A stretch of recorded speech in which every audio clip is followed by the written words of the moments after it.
Ever stumbled into something new and thought, how hard can this be? Only to get a quick Jesus Christ. reality check? Yep. Welcome to my world with bouldering. So, there's this wacky psychological thing called the Dunning-Kruger Effect. Sounds fancy, right? But it's basically when you think you're the next Spider-Man on walls, but in reality you're more like his clumsy cousin. At the start, we sometimes feel invincible. We see others climbing and think, I've got this. But when we try, yeah, not so much. That's Dunning-Kruger at play. We people sometimes feel like pros before realizing we're noobs. And here you can see me really trying hard because, I love it, and also it's so tough. Bouldering is so tough. Met some legends on my first few weeks, and they made it look effortless. And there I was, thinking I'd casually climb these walls and get those Instagrammable moments. Big mistake. Here's the cool part. Yeah. This effect isn't about laughing at our overconfidence. It's about that journey from thinking you know it all to realizing there's a wall, pun intended, of stuff to learn. As the climb got real, so did the fall. And not just off the boulder, but that fall from overconfidence. But hey, isn't that where the real growth starts? Fast forward a few tumbles and uh-ohs, and you see a shift. That's me getting humbler, hungrier to learn. Because once you see where you truly stand, that's when the grind begins. So shout out to Dunning and Kruger for putting a name to that wild ride from I'm basically a superhero to okay, maybe I need some tips and a lot more practice. Let this be a reminder. Every fall, every slip is a step closer to the goal. Yeah.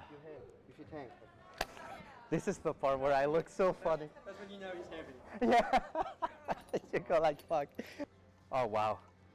At the end of each bouldering session, I feel like playing around with calisthenics, but with no routine for now. Almost. Yeah, shit. Ever felt trapped in a gym routine that felt more like homework than a good time? Well, same, years ago.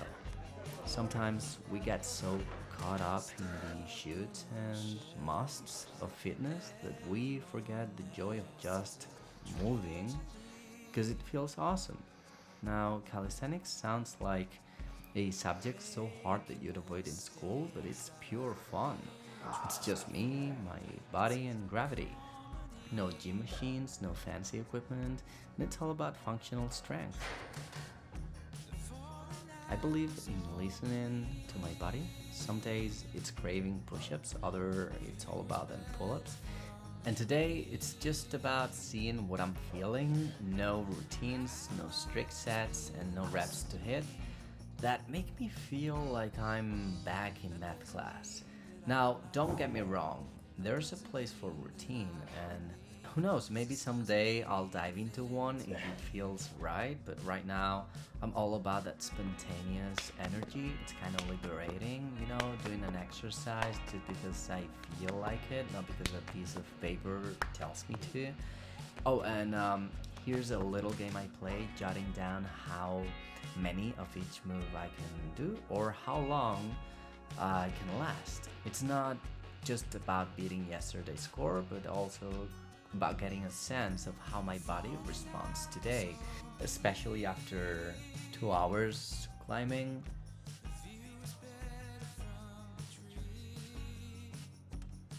I started calisthenics and climbing because I want my exercise to be both fun and meaningful. If it starts to feel like a chore, I know from experience that my motivation dips and all the willpower just fades away. And it totally sucks, as I lose all the gains in a matter of months.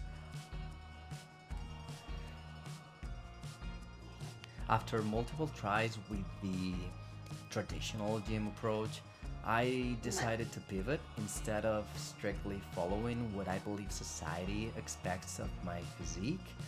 I'm focusing on connecting with what my body desires, and every day is different. I want to respect that. Exploring my limits, being curious, and see what my body's capable of. Even if it doesn't mirror the body I had years ago from rigorous gym routines, that's okay, I'm not in my 20s anymore. My goal, consistency over time, not just intense bursts that fizzle out. So next time you're feeling boxed in by a conventional 21st century fitness routine, remember, sometimes the best plan is to have a little bit of fun. Just play, enjoy, and let your body do its thing. In the next chapter on my road to 7A/V7, I'll try my first 6A problem and I'll introduce new calisthenic challenges. I will share my learning experience, the drills I start doing, the progressions, and all the things I learned that could be useful to inspire others to start climbing and having fun through different ways of exercising.